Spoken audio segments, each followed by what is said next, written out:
Welcome to the Dimensions Report number 11 by Benjamin Wall. The report shows the organizational strengths of the International Red Cross and suggests ways to raise its effectiveness yet higher. I first explain the managerial tools to be applied, then show the sources of the Red Cross's strengths, to then propose two fundamental ways to raise the effectiveness. Not-for-profit organizations differ from businesses in that they have two key stakeholder relationships. The beneficiaries of their services typically do not pay, although they are like customer end users. Nonprofits do not have investors, although donors are like investors. They are, however, similar to businesses in many ways. They have personnel and suppliers. There is a market that is demand for their services. In that market are other nonprofits with whom they can compete or form an alliance. Image and reputation are essential for success, and they are organizations that need to be managed. The Red Cross will therefore be analyzed using the same managerial concepts and tools as for business, that is, management processes in dimensions of value. There are many Red Cross organizations. This report examines the International Committee of the Red Cross headquartered in Geneva, shortened to Red Cross. The Red Cross offers to its stakeholders, personnel and suppliers, the elevated status of the degree value dimension.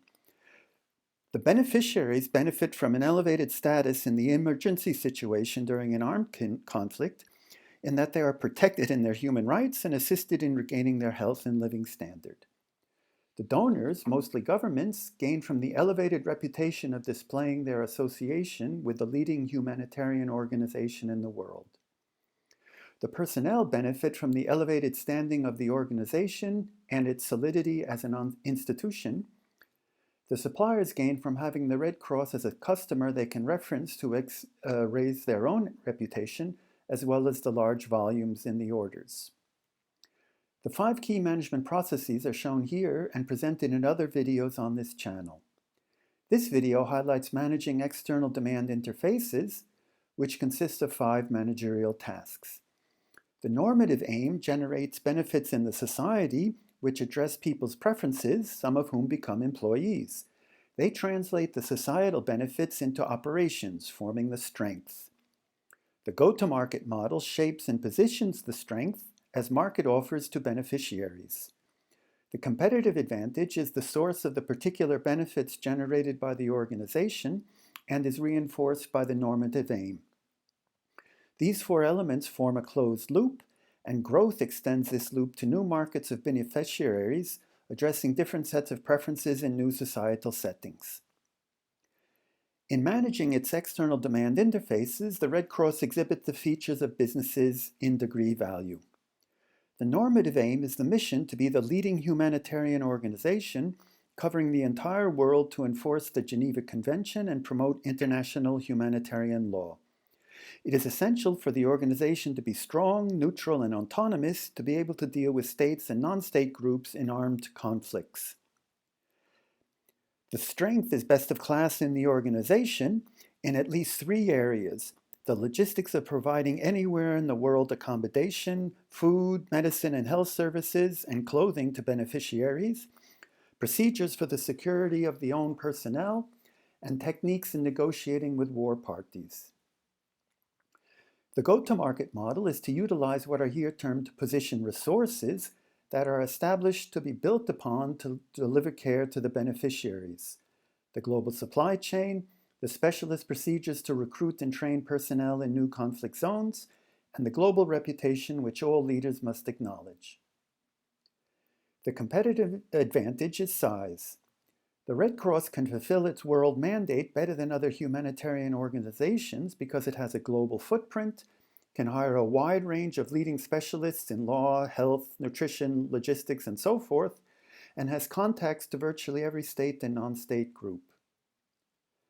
The Red Cross grows extensively by entering conflict zones as they arise and sets up a local organization with all 4 of the elements in the loop in order to care for beneficiaries.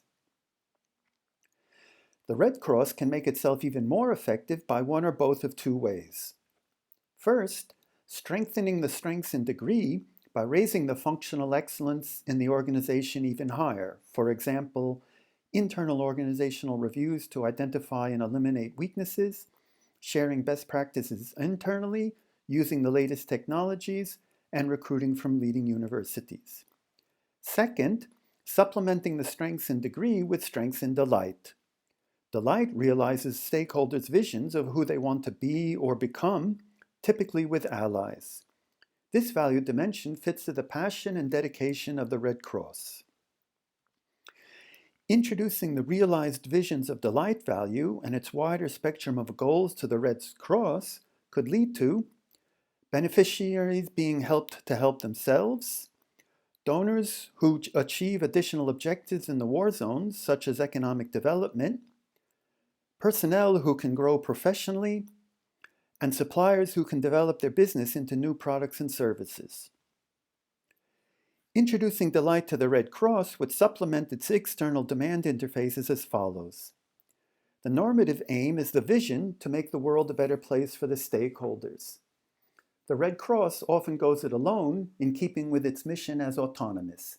Yet, in increasingly complex conflict zones, it can be more effective by partnering with organizations who share the vision, and each organization contributes what it can do best.